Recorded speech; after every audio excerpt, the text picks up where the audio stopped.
Sayon. Nasaan ka ngayon, Sayon? Sayon.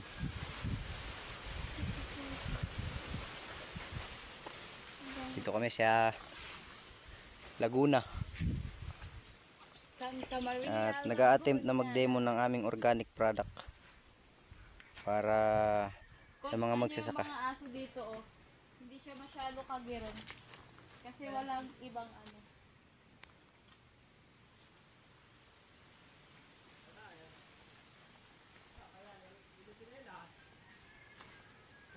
Nandyan? Baka nga siya yung nagbubumba.